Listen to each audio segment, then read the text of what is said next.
Olá você que acompanha o Primeira Trave aqui no YouTube, sejam bem-vindos a mais um vídeo. Dessa vez vamos falar sobre a Premier League, o principal jogo da rodada deste domingo entre Tottenham e Arsenal, o North London Derby ou Derby do Norte de Londres, muito importante para os dois lados, o Arsenal precisando dar uma resposta depois do tropeço diante do Wolverhampton nessa briga pelo título, entre outros tropeços também, né, e desempenhos longe do ideal, e o Tottenham no primeiro jogo com Igor Tudor no comando técnico, nessa que deve ser uma disputa contra um rebaixamento que seria muito surpreendente de fato, só que cada vez mais se torna uma realidade, né, desse momento do Tottenham, a briga então para não cair. Antes de mais nada, pedir para você se inscrever no canal, deixar seu like no vídeo, compartilhar e comentar, claro, o que você achou do jogo. E sem mais longas, vamos aqui pro campinho para mostrar, antes de qualquer coisa, como os times entraram em campo, as escalações iniciais. O lado do Tottenham, do lado esquerdo da sua tela, com 3 zagueiros, né, como costuma jogar de fato o Igor Tudor. Como havia o Palhinha, né, na escalação no primeiro momento, não era uma certeza se de fato ia entrar com 3 zagueiros, mas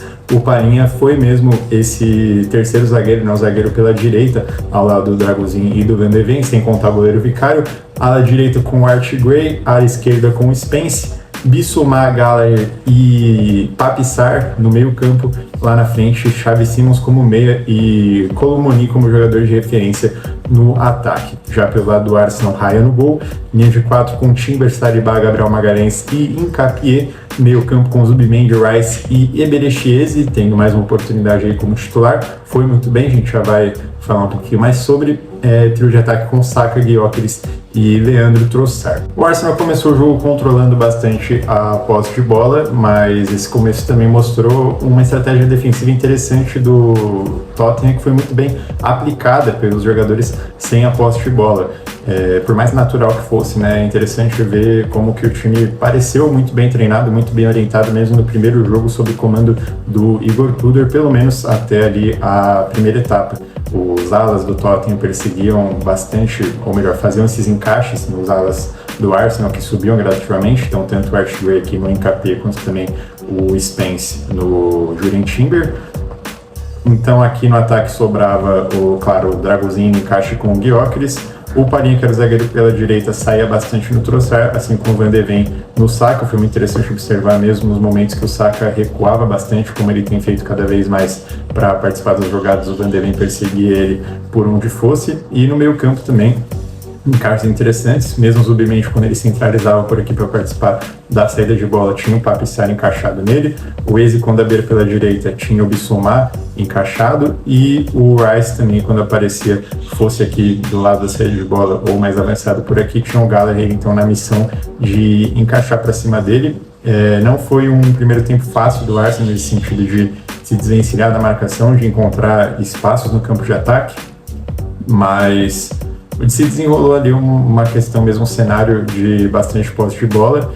e tentativa, né, de repente desses meias saírem nas costas então dos adversários ou aparecerem ali na frente com possibilidades de lançamento, assim como o volume, né, por si só aplicado por aqui, e isso acontecia quando o Arsenal conseguia ultrapassar o meio campo, ou seja, quando o time conseguia progredir com a bola nos pés, a defesa do Tottenham conseguia se recompor também, então remontava essa linha de 3 zagueiros, os alas recompunham por aqui, tanto o Gray quanto o Spence, e o Bissouma acabava servindo como esse primeiro volante, né, o volante mais perto dos zagueiros. O Sarr e o Gallagher recompunham por aqui, então remontando nessa linha de 5, esse trio aqui na frente, assim como também o Xavi Simons e o Colomoni. A marcação deixava de ser por si só individual e passava a ser de fato uma estratégia de fechar os espaços mesmo, deixar as linhas compactadas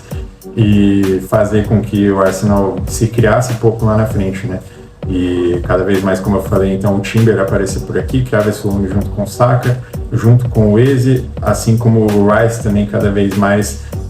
ele que sempre é um cara que varia, né, bastante entre participar da saída de bola e aparecer lá na frente. Ele conseguia dar esse passo a mais, aparecer com opção por aqui, assim como o Hincapié gradativamente, por mais que não seja tão agudo quanto o Timber, ele aparecia bastante por aqui também. O Zubimendi era um cara que marcava a presença no sentido de aparecer como elemento de surpresa, e aí de repente tendo o Rice por aqui nos momentos que ele avançava para gerar volume desse lado direito, o Saliba e o Gabriel Magalhães também naturalmente servindo como esse suporte. pelo lado direito e pelo lado esquerdo, respectivamente. E ficou esse cenário de um Arsenal que cada vez mais tentava criar esse volume, encontrar espaço, e uma defesa do Tottenham bastante recomposta e, como eu falei, muito bem orientada, né, nos respectivos encaixes de cada jogador e coletivamente também na formação dessa linha lá atrás para evitar que o Arsenal encontrasse algum tipo de brecha. Do momento que o Arsenal faz o primeiro gol e toma o gol de empate na sequência em diante até o final da primeira etapa, o jogo acaba ficando mais morno, o Arsenal não se reencontra na partida, o Tottenham consegue se defender de maneira confortável, como eu falei, tanto nos encaixes individuais lá em cima, quanto também no momento que se recompunha as linhas no campo de defesa, e até que chega o segundo tempo e o Arsenal consegue o segundo gol, consegue o terceiro gol a partir de lances de recuperação de bola e transições rápidas lá na frente. E, como eu falei, o Tottenham se sentiu confortável nos momentos que a defesa estava bem encaixada, mas não muito quando o time do Arteta forçava esses erros, e aí para se compor de maneira rápida enquanto o Arsenal progredia, enquanto o Arsenal avançava em velocidade, foi muito mais difícil. Assim, o Arsenal conseguiu se criar no jogo e fazer os gols, e no momento que a responsabilidade passou para o lado do Tottenham, o Tottenham foi muito pouco criativo com a bola nos pés, né? Conseguiu de fato produzir muito pouco,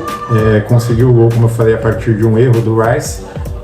claro, forçado também com méritos do Colomani, mas do ponto de vista criativo em si, o Tottenham ofereceu muito pouco, teve muitas poucas armas, muito pouco recurso de fato para conseguir alguma coisa lá na frente, nos momentos que precisava no jogo. Então foi de fato só o Arsenal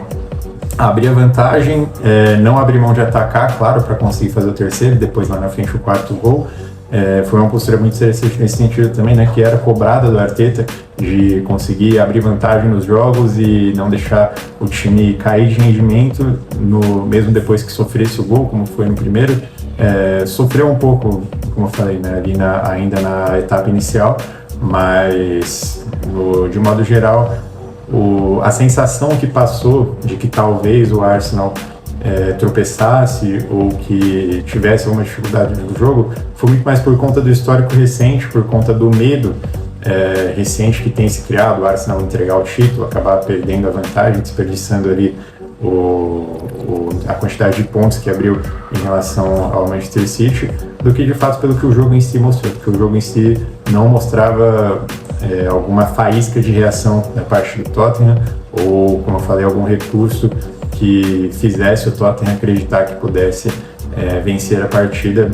reverter o resultado, né, principalmente depois do Arsenal ter marcado os seus gols. Agora tem que ser reconhecido também os méritos do time do Arsenal, que mostrou algo não muito diferente do que a gente estava acostumado a ver do ponto de vista tático. A gente já viu distribuições dessa forma, mas que vinha sendo cobrado um desempenho convincente depois dos tropeços recentes, principalmente depois do tropeço contra o Wolverhampton, né, que poderia ser um baque ali na estrutura do time do Arteta, mas não, o time jogou bem, o time foi para cima, o time se aproveitou dos principais recursos que tem do ponto de vista ofensivo, fosse o volume pelo lado direito, fosse o desempenho do Eze individualmente, do Saka individualmente, do Gyökeres até individualmente, que fez 2 gols. A gente já viu ele fazendo 2 gols em outras oportunidades nessa temporada, mas o desempenho por si só hoje chamou a atenção. Fez um primeiro tempo mais discreto, só que foi por si só muito mais participativo do que vinha sendo antes, né? Se a gente vê do momento que o Gyökeres ele passa a jogar melhor, de fato quando ele começa a ser mais envolvido no jogo, né? Que ele começa a aparecer mais dentro das partidas, que às vezes nem isso acontecia nos primeiros jogos dele, nos primeiros momentos dele, e era algo que era bastante cobrado e que faz diferença, claro, para a parte ofensiva do Arsenal. Mesmo se ele não jogasse bem, hipoteticamente falando, o fato dele aparecer ali pelo lado direito, ocupar a defesa do Palhinha hora ou outra, ou até mesmo puxar a marcação do Dragusin, gerar espaço para o Eze invadir, ou para o próprio Rice invadir, ocupar de fato a marcação, movimentar, né, mexer esse sistema defensivo do Tottenham e gerar esses espaços lá na frente. Então ele fez um papel muito interessante e claro, se ele continuar conciliando esse papel tático com boas finalizações, com jogadas, bons duelos, que ele vença no corpo e consiga sair na cara do gol, como foi no quarto gol do Arsenal, pode agregar muito, pode ser uma arma letal a mais para essa equipe. Claro também que, né, vamos ter pé no chão, vamos ter paciência, não é esse jogo que significa que de fato foi uma virada de chave do Gyökeres, a gente tem que jogar dado para ver, mas pode vir a ser, né, essa virada de chave que seria muito importante para o Arsenal continuar firme nessa disputa pelo título. Já pelo lado do Tottenham foi um desempenho interessante, principalmente levando em conta que era o primeiro jogo do técnico Igor Tudor no comando da equipe, quanto também se a gente considerar que era um contexto bastante desfavorável, né, para a equipe enfrentar o Arsenal a essa altura da temporada, mesmo que dentro de casa. A postura defensiva foi bastante positiva, tanto na teoria do ponto de vista tático quanto também na prática, e é algo que surpreende de certa forma, né, o time parecer tão bem orientado mesmo no primeiro jogo de um treinador novo, de um trabalho que está só no começo. A estratégia da marcação individual, dos encaixes, das perseguições dos zagueiros aos pontas do Arsenal foi algo muito bem aplicado, assim como a da recomposição no campo de defesa, quando o Arsenal conseguia progredir e atingir o campo de ataque. Lá atrás o time do Tottenham conseguia recompor as linhas e fechar muito bem os espaços que o Arsenal poderia alcançar, tirando, claro, quando o Arsenal conseguiu recuperar a bola, forçar erros lá na frente e partir em transição rápida, como foi o caso quando saiu o segundo e o terceiro gol, mas tem que ser reconhecidos também e tem que ser levados como algo positivo, né, daqui em diante, nessa briga do Arsenal, dessa briga do Tottenham, perdão, que tende a ser contra o rebaixamento. Os pontos positivos têm que ser desenvolvidos, amadurecidos e podem muito bem sim levar o Tottenham a ganhar força, né, e ganhar um alívio nessa disputa para não cair. Bom, esse foi mais um vídeo por aqui. Deixe nos comentários o que você achou da partida, se você concorda, discorda de algum ponto da análise, vamos trocar essa ideia por aqui. Não esquece de compartilhar o vídeo com aquele seu amigo que gosta de uma boa análise tática. Deixe seu like no vídeo para ajudar o trabalho por aqui. Se inscreva também no canal para receber os próximos conteúdos, tá falado? Muito obrigado pela audiência mais uma vez, um abraço e até a próxima.